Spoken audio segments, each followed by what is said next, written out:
What's going on, everyone? It's Corey here from the Breakevens, giving you another podcast today. I know I missed last week. I apologize. Had a few things going on, but we're back this week. And what a crazy 2 weeks of Supercoach it has been, especially last week. We basically had 4 or 5 rookies absolutely destroy their cash gen due to being subbed, starting as the sub, and just poor games. So a little bit of chaos, but at this point in time, there's a lot of options to go to, which we'll get into a bit later on. But before we get started, don't forget you can hit us up on our socials on Twitter/X at BreakEvensPod, posting everything on there. Very active. Make sure you give us a follow. There's a lot of great people out there, and those who I talk to, so you might see their post pop up and be like, "Hey, I like that," so you can give them a follow as well. So at Breakevens Pod on Twitter, on Facebook, the Breakevens, we have a page there where I'm posting everything um, in terms of the podcast itself, my thoughts, and after every game, I put the Super Coach scores up on the stories for everyone to see. Just in case you're out and about and you want just a quick look, it's always on our stories. So the Break Evens on Facebook, we are on Instagram. The Break Evens, you search us, you'll see our logo. I'm posting the podcast links on there. I'm posting how my team's going, and I'm going to really start to ramp up some little player profiles each week as much as I can. So make sure you follow us on Instagram at the Break Evens. And of course, over here on YouTube, hit that subscribe button at the Break Evens, where weekly podcast, or as often as I can, depending on how life is going. But I'm aiming for a weekly, and I might do a few other small videos here and there if I have the time. I've got a lot planned. Just need to try and find the time for it. So yeah, make sure you follow us on all of those socials. Really helps us out. Shows that people want to listen and want the information that we are giving. So that is much appreciated.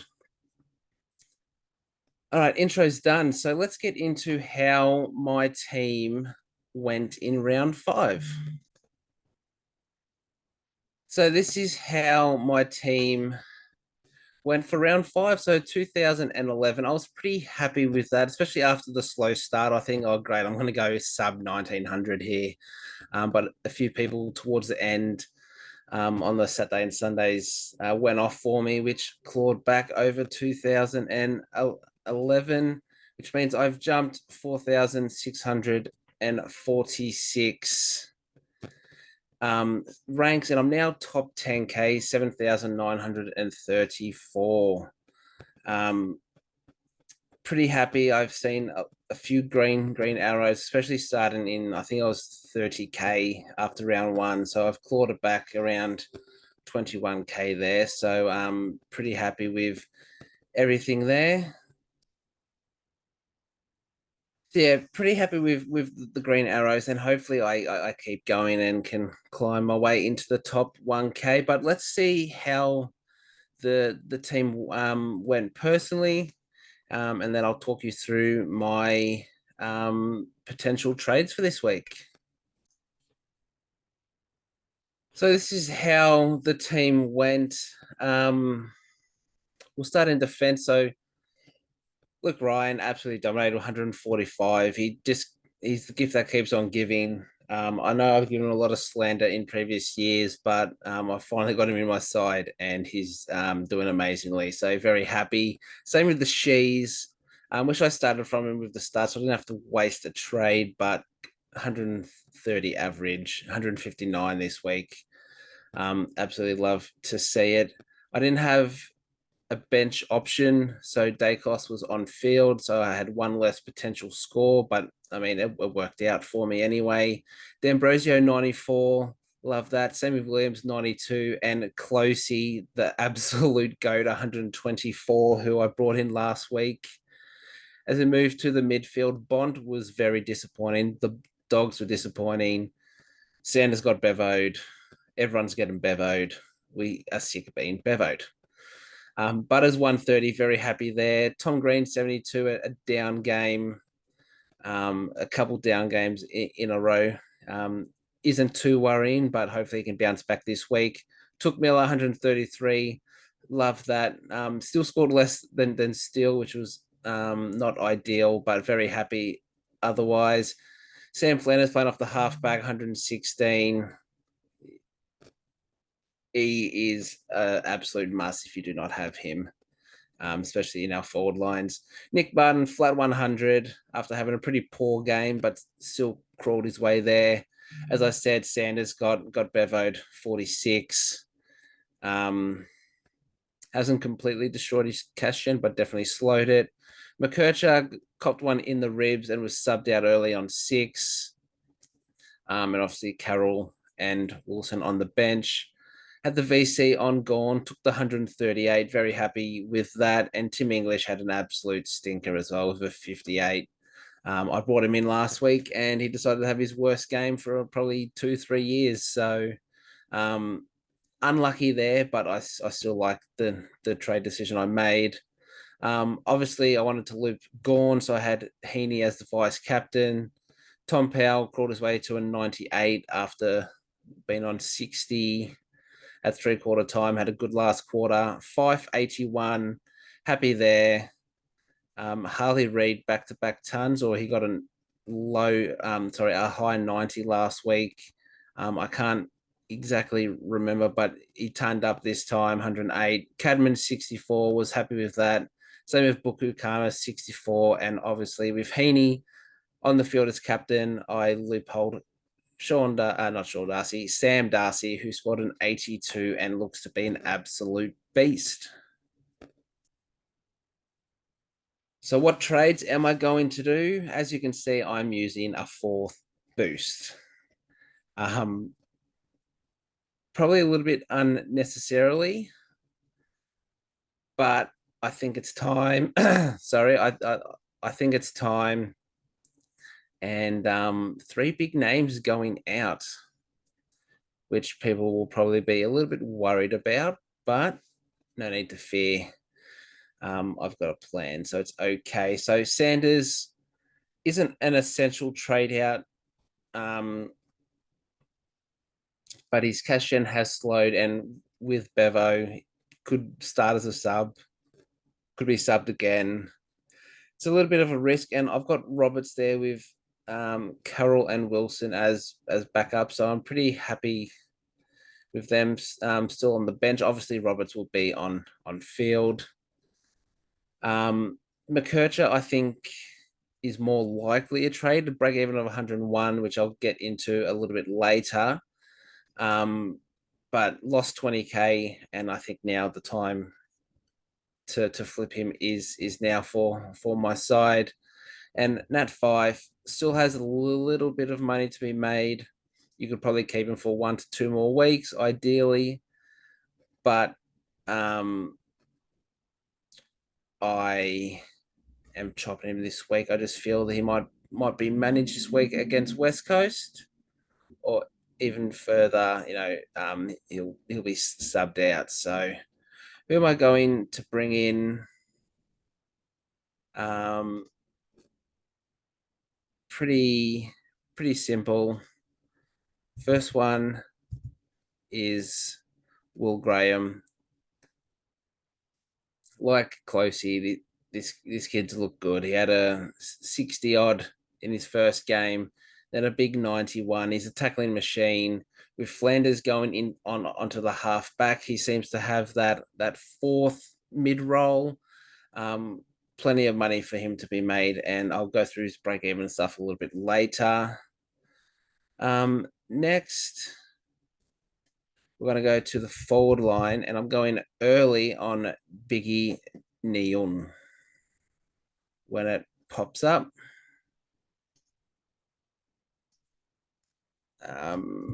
Sorry.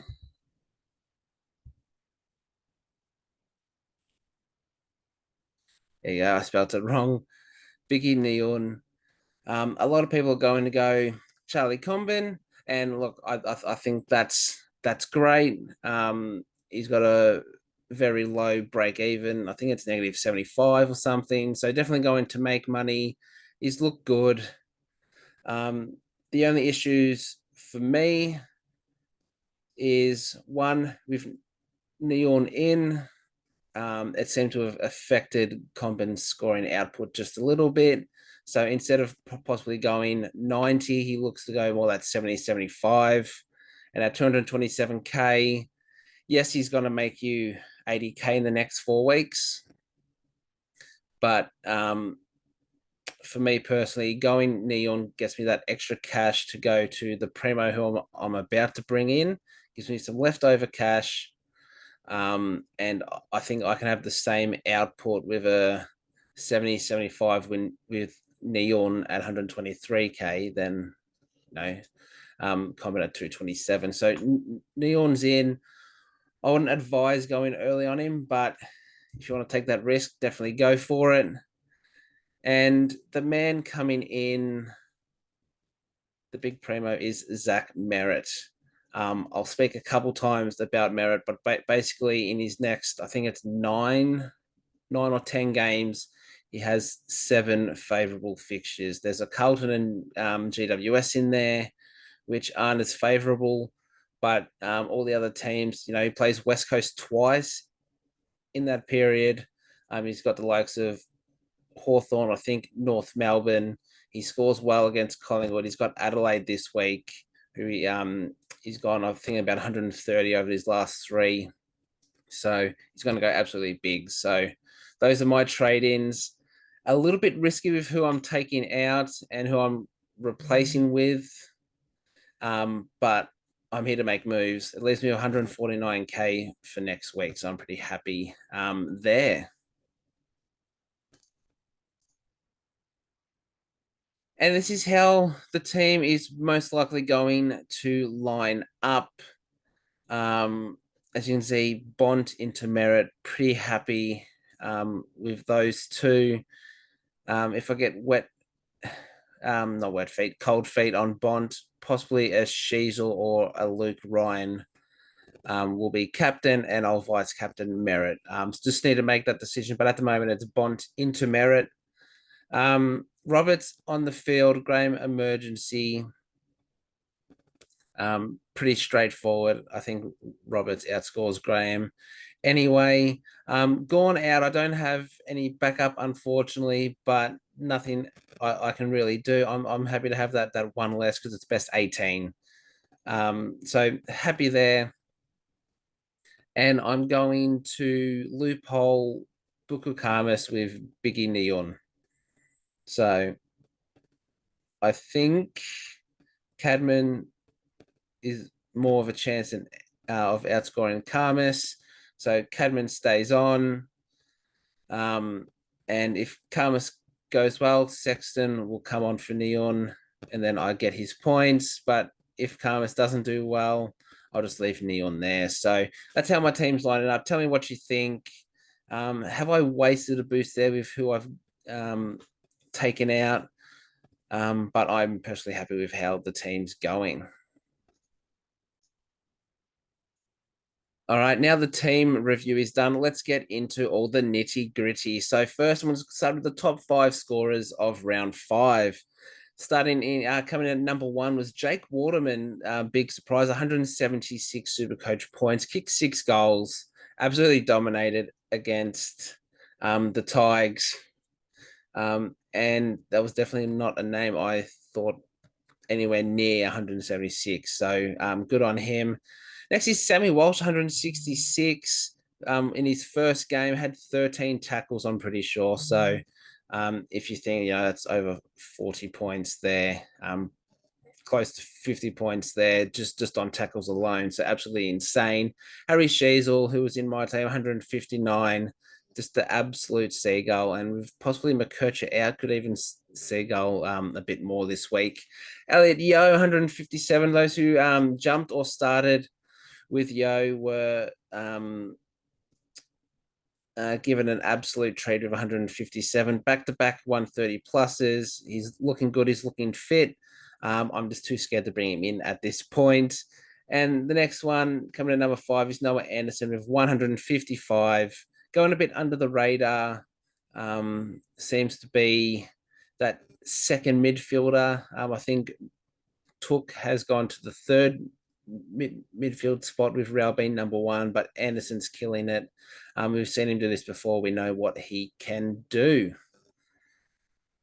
All right. We're now going to move to who I think are trade out options this week. And this is in no particular order. Not I think this person is the most trade outable.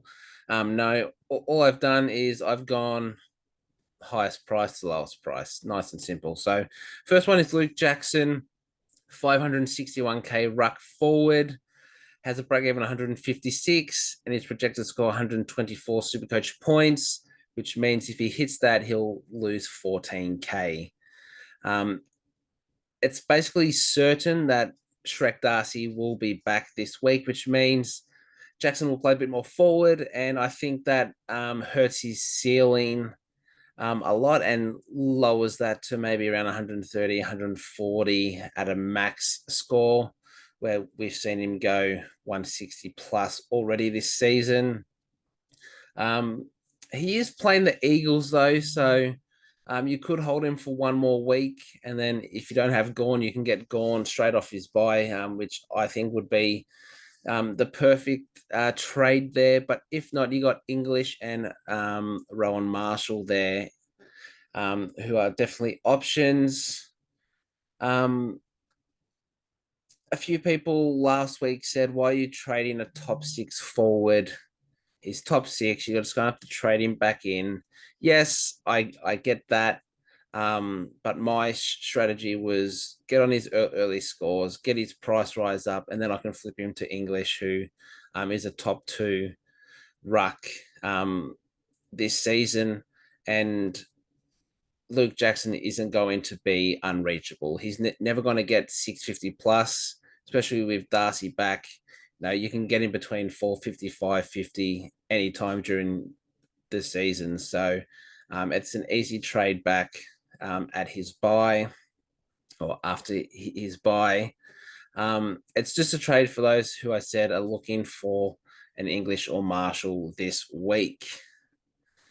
Next is Matty Crouch, 535k midfielder, has a break even 116, projected to go 102 Supercoach points, which means he will lose 6k. Unfortunately for Crouch, he finds himself suspended for this week, which I think is a great opportunity if you have him and you have the luxury to trade him this week to a fallen primo. As we know, Petrarca has dropped in price. Bond's dropped a bit.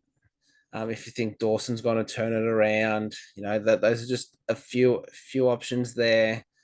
It's a perfect time to swap, because let's face it, Matt Crouch isn't going to be top 8 to 10 midfielder come season's end. So he's basically at his highest, and just be an easy flip, one downgrade, one upgrade, and you have yourself a merit potentially. So next is Jesse Hogan, 464k forward, break even of 109, projected to go 93 Supercoach points, which means he will lose 7k. If you didn't jump off Hogan last week, now is definitely the time. I've checked the fixtures, tough fixtures coming up in the next few weeks, which means we could start to see him drop rapidly in price. He's had 2 poor scores the last 2 weeks, so he's not going to really make any more money anytime soon. At 464k, especially in the forward line, it's only 40 to 50k, and you can get a Dane Zorko potentially, who I'll talk about a bit later, because some news surrounding Brisbane.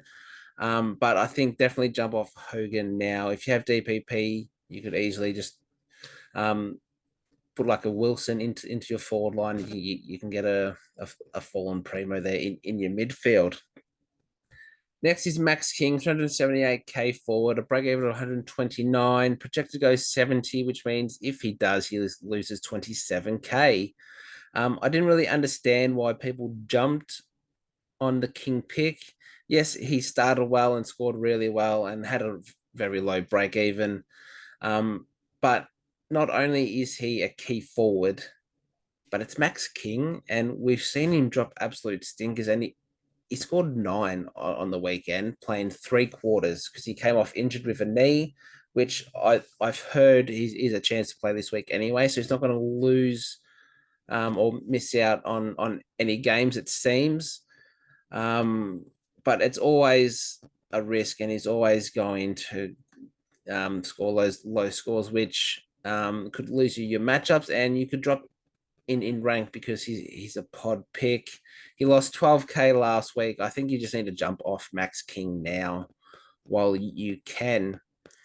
Next is the man who I spoke about just before, Riley Sanders, 310k midfielder, break even of 49, which isn't too bad, and he's projected to go 69 Supercoach points, which means if he does, he jumps up 9k. He got bevoed once again, as I said. He wasn't doing anything wrong. He was their best player in the first quarter. I'm not really sure why he was subbed off, especially when there was 3 to 4 others who were basically useless. Just to name a few: Gallagher, Baker, and there's an Bramble was having a shocker, and there was someone else as well. They were all doing worse than Sanders, but he was the one who was subbed. The worst part was Bailey Dale started as the sub, so that they took away a contested midfielder for a half back. And what happened is they got smashed around the ball after Sanders wasn't there. Not saying that, that was the main reason why, but you basically took one of your top 4 midfielders out and replaced with a halfback who um, can't play midfield, which means you have to get someone who isn't really great in the middle, try and get them. It yeah, it didn't make sense. And look, as I said, he's not an essential trade out. With a break even of 49, it just takes one good game this week, especially with Liver out. Um, one good week, and his cash gen could start, but at the moment it's slow due to his score of 46. And we'll need that bigger score to reignite it. Again, not an essential trade, but I can see why some might move him on. Like myself, it works for the players who I want to get in and for my structure. Next is Colby McKercher, 282k mid, break even of 101, projected to go 63 Supercoach points, which if he does, he loses 17k. Unfortunately for McKercher, as I said before, he copped a hit in the ribs that saw him subbed out of the game. Now, Clarko has come out today and said he didn't have to be subbed out, but being a young guy, we didn't want to risk anything, and we took that opportunity, which means he's a chance to play this week. Obviously, a break even of 101 isn't great, and it means he's probably going to lose 20 to 30k over the next 2-3 weeks, and then he'll start making money again. So in 4 weeks' time, he's going to be at the same price he is now. So I think he is a must trade, unless you're happy keeping him on the bench.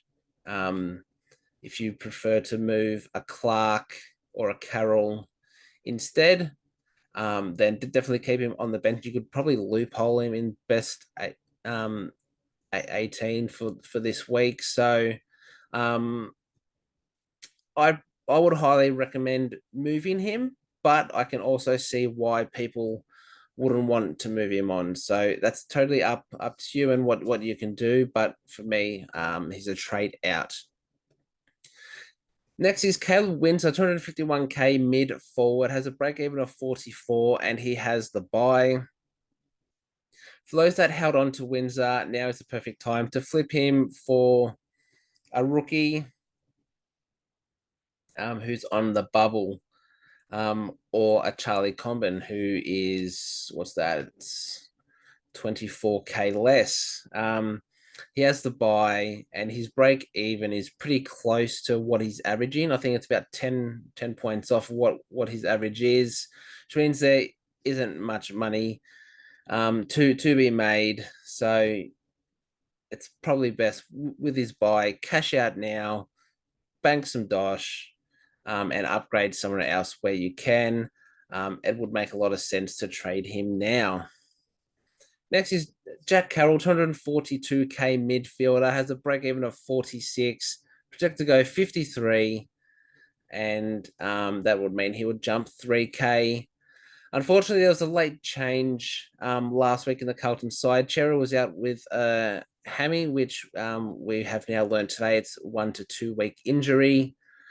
And that meant that Mark Pitternet came into the side, and Corey Durden was supposed to start as the sub, but with everything, they changed that to Carroll, which was not ideal, especially the kid's a gun and has been scoring pretty consistent for us. So it sucked that he had a score of 26 this week. And this has destroyed his cash gen. And I think it is time to move him on if you can. I'm obviously keeping him because I don't think he starts as sub this week, and I think he can score a 70, which if he does, he's going to make 6-9K.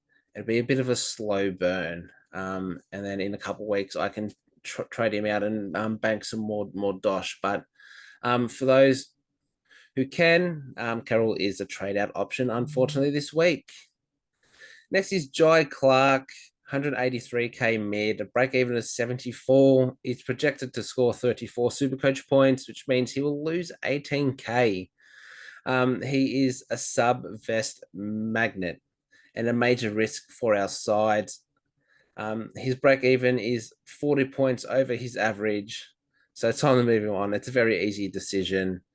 He's just going to sit there and just be a potato, and we can't have too many potatoes on our bench. So you're not going to bank a whole lot of cash unless you go a closey sort of player, but money is money. It's better than nothing. So those are all my trade out targets for this week.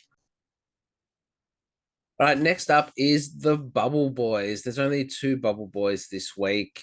The first one is Sam Closey, 102K defender with 116 average.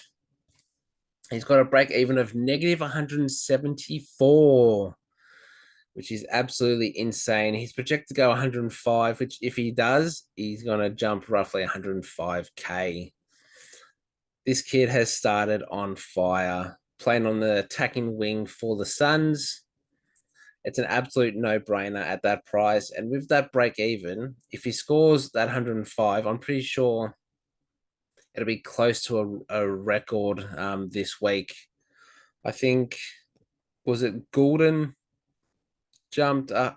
I think it was like 90 to 100K or something in his debut season. And I think Closey can do the same, especially if he goes 120 again. Yeah, absolutely insane. He'll be over 200K this week, you would think. So definitely get him in if you didn't jump on him last week, which most people did. I think it was 70,000 coaches jumped on him early last week. So if you didn't, jump on now. And the next one is Will Graham, who I spoke about a little bit before when I did my team review, 117K defender mid with a 79 average, as a break even of negative 91, projected score of 44. And if he hits that, he's going to jump up 62K. As I said, he's a tackling machine and has started very well alongside Closey at a low price with a great break even and DPP. He becomes a flexible asset for our sides. Being at that 117K and means your Carrolls and your Clarks, you're going to get a decent amount back. minimum of 70K, which will go a long way. You'll bank 100K if you go Carroll though, so definitely have that in mind. But I think he's another must bring in as long as Flanders stays on that half back. If Flanders comes back in to that midfield, he probably gets pushed out a little bit. Hopefully he would be pushed out to that halfback role, so we could see how he goes there. But he's a tackling machine, so you want him around the ball, I would think. There are no other rookie price players I feel are worth bringing in this week. There is Kane McAuliffe from Richmond with a -6, I think, break even. If they have the buy, so there's no point bringing him in this week. So those are my only two bubble boys.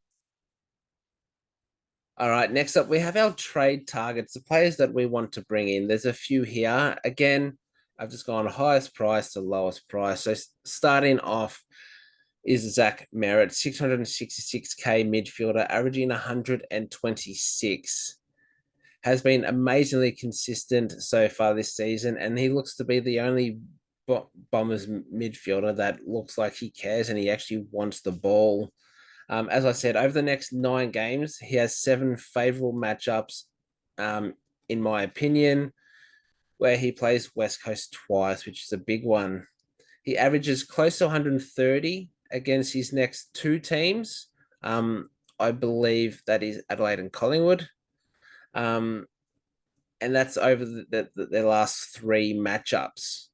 I think he's a great pickup and a great VC or C option over the next few weeks. And that's why I've got him in. I've looked at the fixture. I've gone, I can book this guy in as a captain option or a vice captain option week in, week out.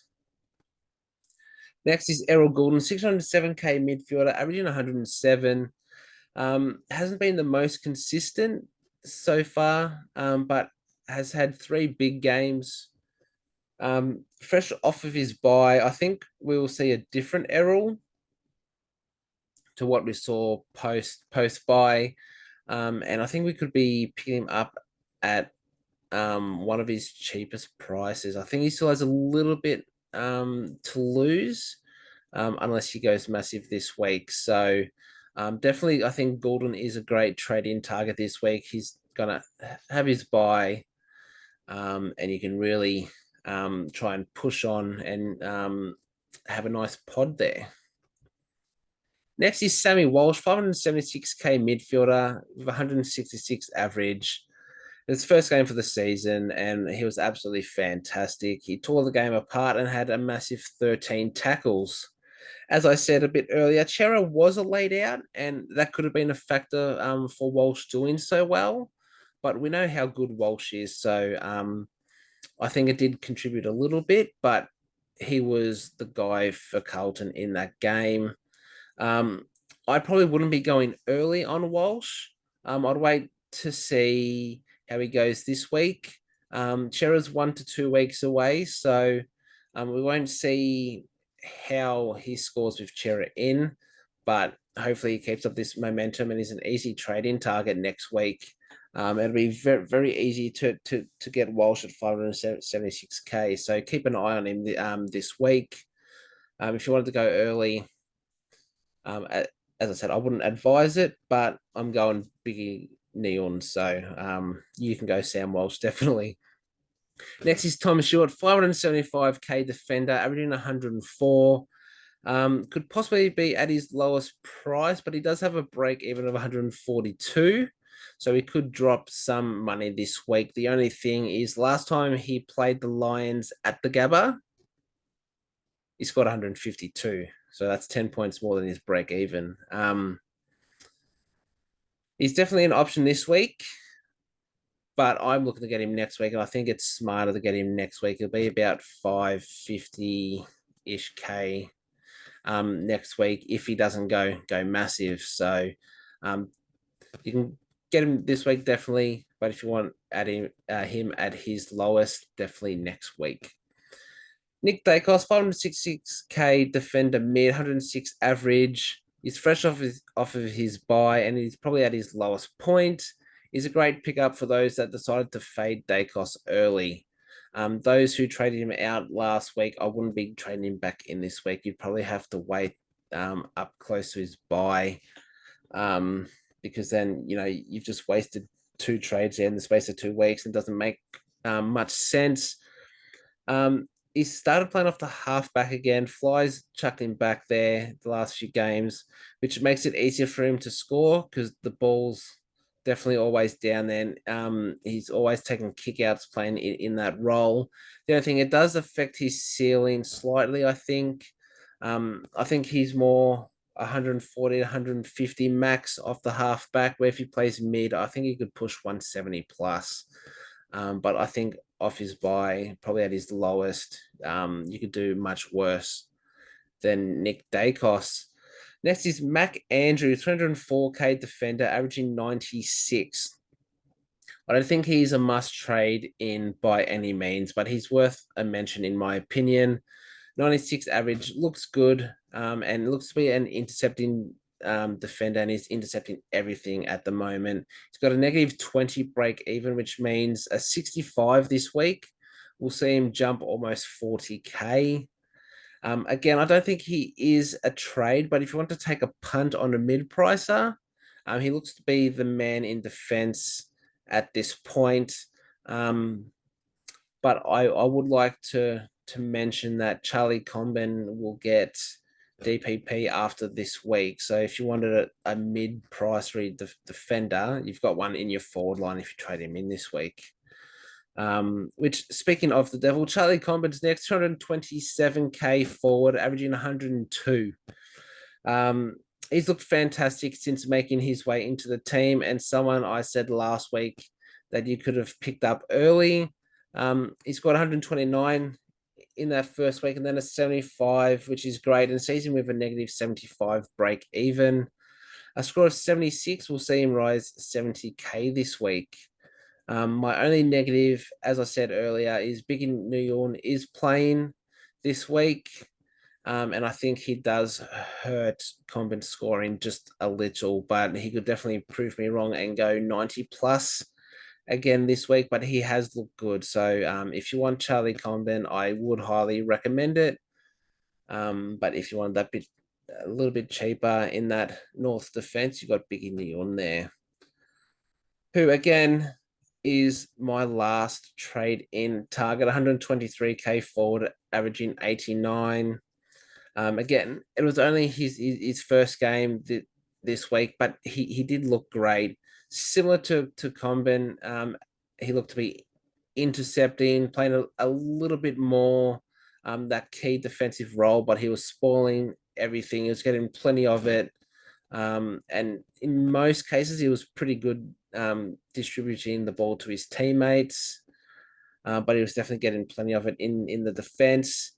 If you're unsure on Comben, as I said, and you need a few extra dollars to get that primo like Zach Merritt, like myself, I think you can take a risk and jump on Neon early. A few people worried about Callan Dawson coming back. It has said he's probably 2 to 3 weeks away. He had a scan that showed some ligament damage, so I think he's pretty safe for 2 price rises. And if he plays well and doesn't put a foot wrong, you can't really drop a guy. So definitely a chance this week, but probably look at him next week if you can. And obviously the two bubble boys, Graham and Closie, are must trade-ins if you haven't yet. As we move towards the last segment in the podcast, which are the captains, who to vice captain, who to captain. I've gone through basically everyone, and I've given you probably 15 to 20 names, and then at the end I'll rank my top 5 VCs and my top 5 captains for the week. So let's start on the Thursday night game, which these players would be vice captain options.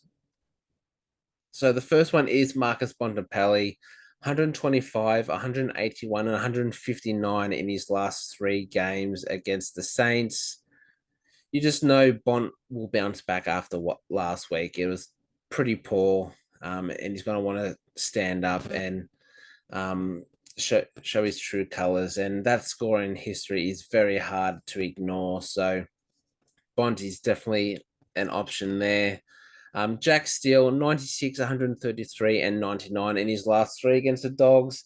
He's on at the moment and he looks back to his best. You know, he loves to tackle, so there's going to be plenty of free points there this week, you would think. Wouldn't be surprised if he goes big once again. And English and Marshall are smokies. Playing against each other, if one gets on top, they could score well, but I think Bond and Steele are better options. On the Friday, now this could be a vice captain or a captain, depending if you go a Bond or Steele. The Crows versus the Bombers, as I said, Zach Merritt, 136, 143, and 135 in his last three against the Crows. I touched on it a bit before, but he's the guy at the Bombers and he loves playing the Crows. It doesn't matter where he plays, if it's Adelaide Oval or Marvel, he scores well. So he's definitely a big option this week. And I think he's the only option or standout option in this game. I have put Nick Martin, Rory Laird, and Jordan Dawson, all picks as well. But I think they're just a little bit risky, and Merritt is the guy in this game to go. The Saturday would be most likely for most teams would be captain options. So first up is the Pies versus Port. You got Nick Dacos, 99 and 149 in his last two. Back on the halfback, could be an absolute seagull this week, especially if they kick inaccurately. Depending where he plays, he might get attention from Drew. So if they play him off the halfback, they probably won't put Drew to him. They'll probably try Lockie Jones again, which he scored 149 against Lockie Jones. But if he plays in the midfield, Drew might give him some attention, and you know how good Drew is as that two-way runner. But he's fresh off his bye, and I think he has something to prove. So I think he might be ready to explode this week. Next, I've put Zach Butters and Connor Rosie. Both these guys have the potential to go large, and I think they could both go off against the Pies midfield this week. That has lacked a little bit, and I wouldn't be surprised if both of them went 130 plus. So just something to keep in mind there. I do think Houston is another option, but he's not at Adelaide Oval where he prefers to play. So I'd probably go one of the other three if I could. Next, the Blues versus the Giants. Tom Green, 145 and 100 in his last two. Has had two off weeks, really, and it's only a matter of time until he goes large again. He loves the contested ball, and the Blues play style fits that contest very well. So he could have plenty of scoring opportunities. I would like to add, though, that the Blues are the fifth hardest team to score points on as a midfielder. So just be wary of that. Next is Sammy Walsh, 90, 111, 149 in his last three. He returned last week and he looked absolutely fantastic, as I said. Loves playing that inside-outside role, and he could find plenty of the ball at Marvel playing in that role. So if you jump early on him and you want to take the ultimate risk, you could definitely put the captain on him. I think Cripps and Whitfield are both good other options for those who are looking a bit more of a smoky.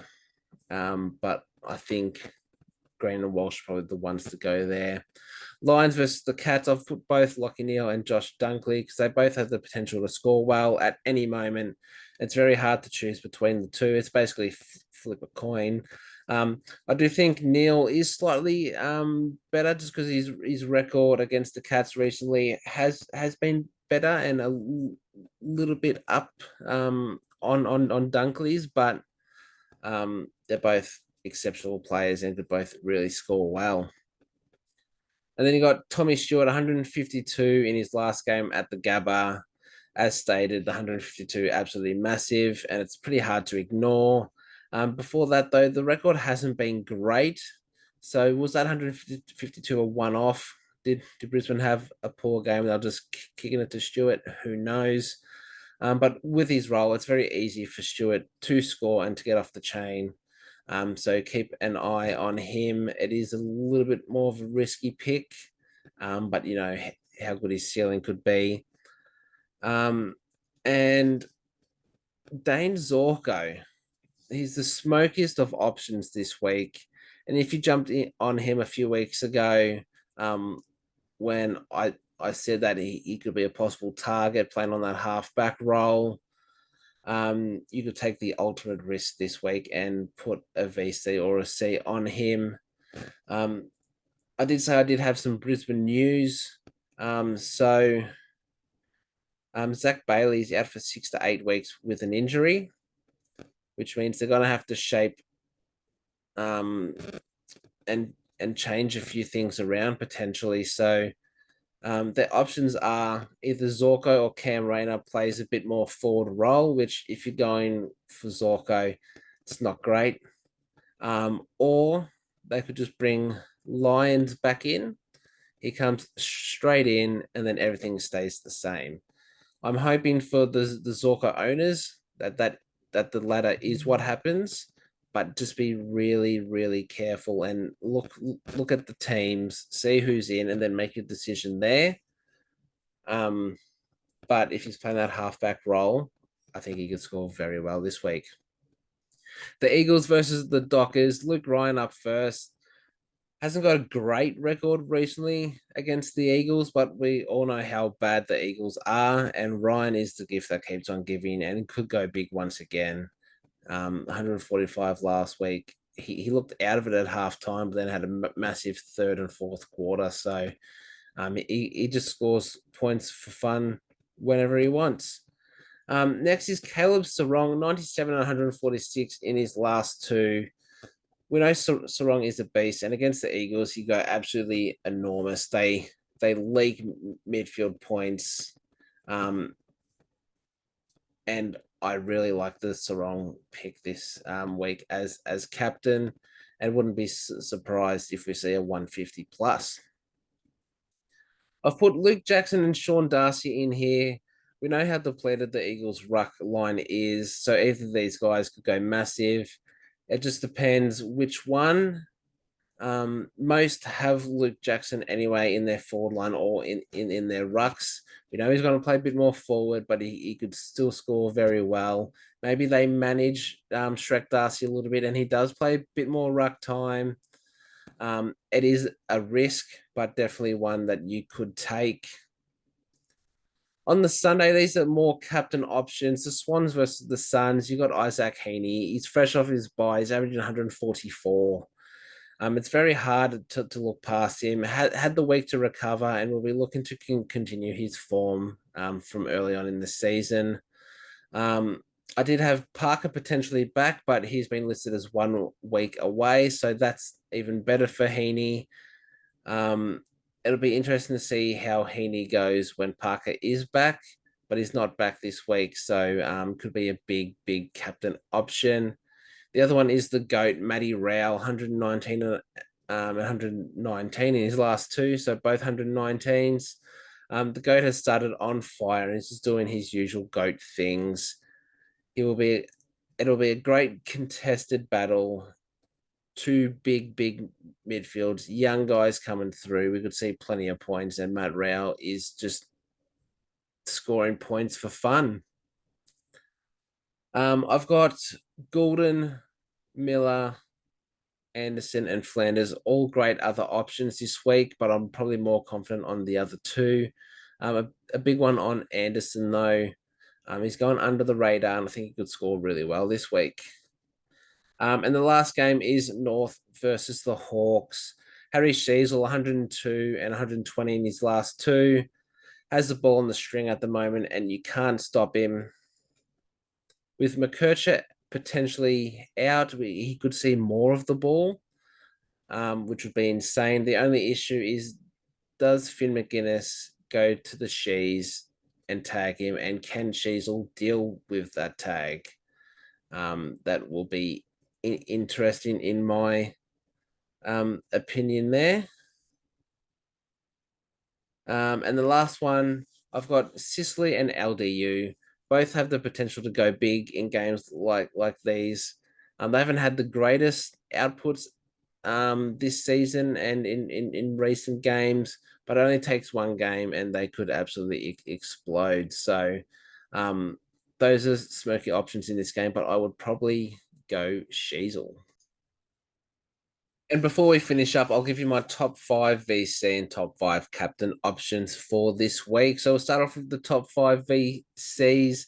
Coming in at number five, I've got Nick Dacos. If you want to wait till that Saturday, if he's playing that halfback role, I think he'll definitely get off the chain against Port. Number four, I've got either Butters or Rosie. Whoever you have out of those guys, I think they're going to score really well and could go absolutely massive. Third, I've got Jack Steele. As I said, he's on an absolute heater, tackling points. There's plenty of them, and he's looking back to his best. So could could we see another big 140-point score? I think so. Zachy Merritt is in at number two because I think Bond is probably a better VC. But Merritt, 130 average in his last three against the Crows, is a pretty safe pick in my opinion.